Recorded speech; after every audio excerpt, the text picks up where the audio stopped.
Welcome to the deep dive. Okay, so today we're plunging into a story that is, well, it's so wild, so public, it almost feels like fiction. Just imagine learning your partner cheated on you. But not, in a quiet, private way. No, it's through one of your own fans on Snapchat, who then sends screenshots of your partner's actual messages, taken with another phone, to your friend. And all this is happening while you're 4 months pregnant. This is the almost unbelievable reality that a public figure known online as Thewizardliz found herself living through. It's an intensely personal story, but it's also a really deep exploration of intuition, trauma, and these complex patterns that, often without us even knowing, shape our relationships and our lives. Exactly. And our mission for this deep dive is really to unpack Liz's powerful, raw experience and pull out the universal lessons. We want to help you, listening, recognize maybe some of those crucial red flags, understand your own internal compass better, and navigate relationships that might be subtly shaped by your past. What really stands out in Liz's story, I think, is how the clearest warnings often bubble up from within us, long before there's any hard external evidence. And our main source today is her very candid YouTube video. She just lays it all bare, how she discovered her ex-fiancé Landon cheated, and how it connects back through her previous relationships, even her childhood. Okay, so let's start with the discovery itself, because it's almost cinematic in its absurdity, honestly. Yeah. Landon, her fiancé, actually sent Snapchat messages to one of Liz's fans. Yeah. And this fan, showing some remarkable, presence of mind, screenshotted the messages. Right. Then used a second phone to take a picture of those screenshots. Wow. And sent that image to Liz's friend. That's how the news got to her. That's layers of unbelievable. Exactly. And the timing. 4 months pregnant. Her immediate reaction, as you'd expect, was just devastation. She thought her entire career was over. But then something interesting happened. A shift.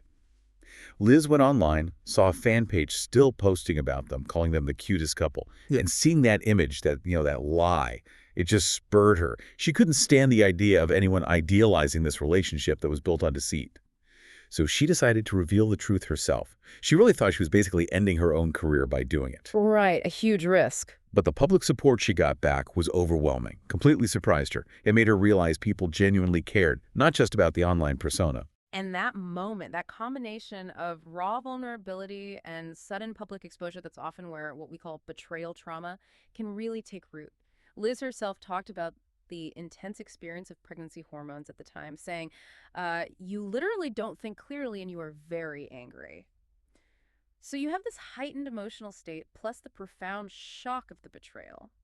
It underlines the seriousness of betrayal trauma. It's different from a typical breakup. It's this deep breach of trust that can shatter your sense of safety or your reality. It can even lead to symptoms like PTSD. And for Liz, this realization led her to therapy, specifically BetterHelp, she mentioned, not just to heal, but to really understand her own behaviors and try to break those cycles. That's a really critical step. Yeah, and digging into her past, this wasn't actually Liz's first encounter with ignoring that kind of nagging gut feeling. She talked openly about a previous serious relationship. She'd moved to Dubai for this guy, spent 3 years with him. But the whole time, she had this persistent, just unsettling feeling, telling her not to introduce him to her family. And looking back, she realized that intuition was completely right. That relationship also ended, as she put it, in a very shocking way. Not cheating, but she found out he was literally not the person that I thought. Another mask falling off. Exactly. And building on that, her experiences showed this really consistent pattern of her intuition being dismissed either by herself or others, often with pretty severe consequences. She told this story about another ex whose behavior was incredibly controlling, like calling 30 times a day, stalking her, making her feel constantly paranoid and anxious. That sounds terrifying. It does. And she had this strong, visceral feeling she needed to end it. She even made a YouTube video explaining her decision.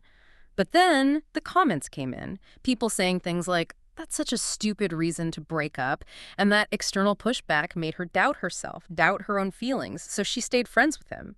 A decision she now believes almost cost her her life. Wow. Yeah. And this is such a crucial lesson, I think, for anyone listening. How often do we let external opinions, maybe even from people who mean well, override our deepest gut feelings, our sense of self-preservation? It really underscores the importance of trusting that inner wisdom, even when, maybe especially when, other people are validating the wrong thing. So, okay, after all these really tough experiences, Liz finds herself in Santorini. And that's where she meets Landon at the airport.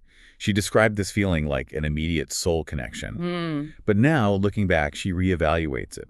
She thinks maybe it was what some people call a karmic relationship. Right. Can you unpack that a little? What does karmic relationship typically mean in this context? Yeah, so in some spiritual traditions, a karmic relationship is often seen as this really intense, often challenging bond. The idea is it's meant to teach you profound lessons, help you resolve these deep-seated personal issues or patterns, sometimes from past lives, sometimes just from your own history. And often, the way it does that is by kind of breaking you down so you can rebuild stronger. Okay, so intense, potentially difficult, but ultimately for growth. That's the idea. Yeah. But even with that initial deep connection, the red flags with Landon started popping up pretty quickly. She mentioned an incident right there in Santorini. Some guy, an Asian guy she specified, just wanted to talk to her pretty instantly, it sounds like. But Landon's jealousy just flared up. Extreme control, almost got into a physical fight over it. And Liz immediately recognized it. She called it a red flag because it felt disturbingly similar to that controlling ex she'd escaped. Because of that, and because she was still healing, she initially just wanted to be friends. Makes sense, but then things change. Yeah. And this is where we see a really common dynamic, a trap, really. Despite those early warnings, despite her wanting to keep it friendly, Landon managed to win her over.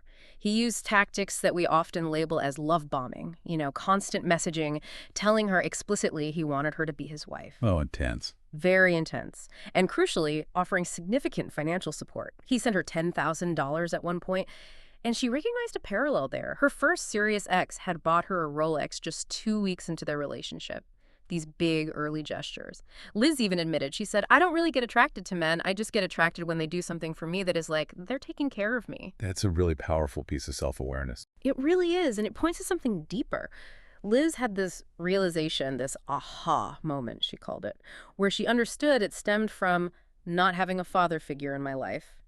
She wasn't necessarily seeking a romantic partner in those moments, but unconsciously seeking that stable feeling of a parent or father loving you. This isn't just Liz's story, right?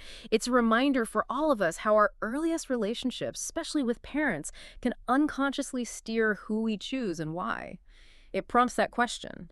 Am I looking for an equal partner, or am I trying to fill an old void, maybe recreate a dynamic from my past? And it's really important, as you said, that she gave that $10,000 away to her fans. It wasn't about the money itself. Right, it was the gesture, the feeling of being cared for, that sense of security. The symbolism of it. So on the surface then, Landon looked like the absolute dream guy. He was flying 18 hours just to see her, paying all her bills, spending all his time with her, buying her anything she wanted, sending flowers every week.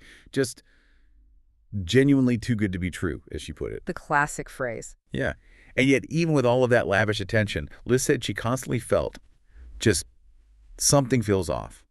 But she'd dismiss it, blame it on her past, her traumatized childhood. And the level of monitoring in their relationship was extreme. Shared passwords, phones linked, so all messages and FaceTimes hit both devices, shared location trackers. Wow. Total transparency, supposedly. Total transparency. And yet, despite all of that intense surveillance, he still cheated. Incredible. Just goes to show. Right. So, okay, now let's get into the silent warnings, the almost prophetic stuff that Liz experienced. She revealed this really unusual detail. When they first got together, she had looked up what she calls Landon's matrix chart. Now, for anyone unfamiliar, a matrix chart is usually some kind of astrological or numerological profile. People use them to get insights into personality, relationship dynamics, that kind of thing. Okay, like a personality reading. Sort of.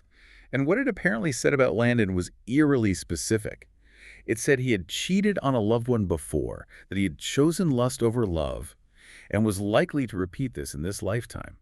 She remembers reading it, feeling this sense of unease, but then she dismissed it. Why? Because she had no evidence. Plus, her sister and others told her she was just self-sabotaging. Ah, that external dismissal again, undermining the internal knowing. Exactly. And it gets even stranger, doesn't it, with the dreams? Yeah. She mentioned having a history of prophetic dreams. And she had 2 vivid, identical dreams about Landon cheating on her and then manipulating her, trying to make her believe it was somehow normal or okay. She firmly believes, I don't dream things for no reason. She even cited a past dream about a gossiping friend that turned out to be completely true. So she trusts her dreams. She does. But when she shared these really unsettling dreams with Landon, his reaction was just complete dismissal. Like, what the fuck? No, I'm actually so offended. Yeah. After the second dream, she said she felt a physical heartbreak, this deep, profound sense of pain. Even her sister initially kind of brushed it off. It raises such a crucial question, doesn't it, for you listening? How many of us ignore these powerful internal signals, whether it's a gut feeling or a vivid dream just because they're inconvenient, or because someone else tells us we're being paranoid? How do we learn to actually trust these signals, even when they clash with what we see on the surface or what we want to believe? That really is the core challenge. And after that second dream, the one that caused that physical pain, Liz took decisive action. She was walking in Hyde Park with her sister, and right there she prayed. She asked God for a clear sign, asking to be shown the harsh truth, whatever it was. She asked for clarity. She did. And the answer was incredibly fast and clear. 3 days later, she received those Snapchat messages. She has this strong belief now that when you ask God to show you who people are, the people closest to you get removed or they get revealed for who they truly are. It feels like this incredibly powerful moment of, well, maybe divine intervention or maybe just finally tuning in to the universe's loudest whisper. Yeah, a profound moment, however you frame it. Stepping back a bit, Liz's story also really highlights the complex role of money and financial dynamics in relationships, which is something people often avoid talking about. She noticed this clear pattern. The minute I got really successful or they realize how much money I make, the relationship issues start. She gave specifics about her ex, the one making $10K a month. He apparently got really uncomfortable when her income just exploded from nothing to $20K, then $40K, then $70K plus per month. Wow, that's rapid growth. Huge growth. And he felt, she said, like he couldn't do anything for her anymore. His provider role was diminished. And this isn't just about them, right? It points to a broader societal issue. Sometimes men who've been raised to define their worth through being the provider can see a financially successful woman as, well, competition. Some might even, consciously or unconsciously, prefer a woman that isn't as successful because it doesn't hurt their ego. It's a real challenge when those traditional roles get disrupted. And there's another crucial layer here, which is Liz's insight into how both her ex and Landon seem to be unconsciously recreating their own childhood dynamics in the relationship. She felt they were seeking a mother figure, or maybe just the chase, potentially stemming from having dismissive mothers or a lack of affection in their own upbringing. And this led her to realize she was misinterpreting controlling behavior as love. Why? Because in her own words, I don't know what love is from a man. Her upbringing she described as patriarchal and strict, where women often married for freedom or stability, not necessarily deep romantic love. That subtly shamed her own template for intimacy. Understanding this generational trauma, how our past scripts are present, that's a massive aha moment, as she called it. Yeah, definitely. So for someone listening right now, how can they start to recognize if they might be unconsciously recreating a childhood dynamic in their own relationships? Because it's not always obvious, is it? No, it's usually quite subtle. That's an excellent question. It often starts with noticing recurring patterns. Do you keep finding yourself drawn to partners with similar traits, whether good or bad? Or do you feel this compulsion to fix or save your partners? Or maybe the opposite, you're always looking for someone to kind of rescue you, or you consistently pick people who need a lot of caretaking. These can be little clues that you might be replaying an old script. Really honest self-reflection and often therapy like Liz sought can help peel back those layers and understand why certain dynamics feel so familiar, even if they aren't actually healthy for you now. It makes sense. And our bodies often keep the score, don't they? They reflect that internal turmoil. Liz certainly found that. She noticed really clear physical signs of stress in both of these difficult relationships. She talked about having constant acne, getting rashes, her skin being generally inflamed, even looking gray in the face. And she attributed it directly to pouring so much energy into trying to make her partners happy, describing it as this codependent way of loving that just ended up draining her physically and emotionally. Yeah, the mind-body connection is so strong. Definitely. But here's where her story takes another unexpected turn. Her reaction when she finally confirmed the cheating. It wasn't primarily sadness. It was this almost immediate sense of relief, of freedom. She actually said, I wasn't really sad. I was honestly so happy. For her, the relationship ending broke this long-standing pattern she had of isolating myself with her partner, something she realized she'd done before. So instead of just being sad, she found this unexpected joy traveling with her sister, feeling blessed, feeling grateful for her life again. That's a really radical reframing of the situation. To view betrayal not as this devastating personal attack, but actually as a form of protection. Liz's perspective is really quite powerful. Cheating is really protection from God. You literally got protected. It revealed the person's true colors early, potentially saving her from years of deeper entanglement and unhappiness. And this directly challenges a lot of conventional wisdom. She mentioned married people telling her cheating isn't necessarily a reason to leave, that marriage involves forgiveness, but she questions that, especially, she says, if maybe you don't fundamentally love in that traditional sense, or if you realize you're actually happier being more independent. She came to see cheaters as often being fundamentally validation seeking and insecure. And she developed this belief that if you keep ignoring the signs, eventually God will force you out of a situation. It really invites us to think. Could a painful ending sometimes be a kind of divine redirection, forcing us to confront truths we've avoided and protecting us from something worse down the line? That perspective, seeing it as protection, it sounds incredibly empowering in the long run. But it must be so hard to get to that place in the immediate aftermath of that kind of pain. How do you bridge that gap between the initial heartbreak and seeing it as protection? Oh, absolutely. It's rarely an immediate switch. It usually takes significant time, a lot of self-reflection, getting support like Liz did with therapy. That initial pain is real, it's visceral, and it absolutely needs to be processed. You can't just bypass it. But as Liz's journey shows, once you start moving through that grief, clarity often starts to emerge. You begin to connect the dots, see the red flags you ignored, recognize the ways maybe you compromised yourself. It's a shift in perspective, really, moving from feeling like a victim of the situation to understanding that maybe, just maybe, you were actually saved from a future that wasn't aligned with your true self or your well-being. That's that journey from trauma to transformation. Right. And to kind of bring her story full circle, the positive outcome is really quite remarkable. Liz ended up taking $50,000 and donating it to 10 different single mothers.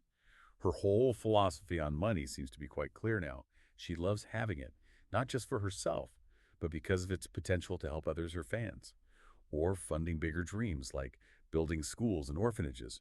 It's a powerful example of channeling personal success, even success born from difficulty, into giving back. So, wrapping this up, what does this all mean for you, our listener? Liz's story, I mean, yes, it's unique in its wild specifics, but it offers such a profound look at the subtle ways our intuition tries to guide us. It shows the long shadows our childhood experiences can cast on our adult relationships, and the immense bravery it takes to really redefine what love and success mean for ourselves on our own terms. It's just a powerful testament, I think, to finding wisdom even in the most painful situations, transforming betrayal into a form of protection. Absolutely. And it leaves us with a really important question for you to consider. How attuned are you to your own intuition? Those quiet whispers, maybe those vivid dreams, especially when they contradict what you desperately want to believe or what everyone around you is telling you. What matrix charts or red flags might you have dismissed in your own life? And what patterns from your own past might be subtly pulling the strings in your present relationships or your big life decisions? Could it be that learning to listen more closely to that inner voice, even when it's uncomfortable, even when it's scary, is actually the ultimate act of self-protection? And maybe, just maybe, the fastest path to genuine growth and finding your own version of happiness.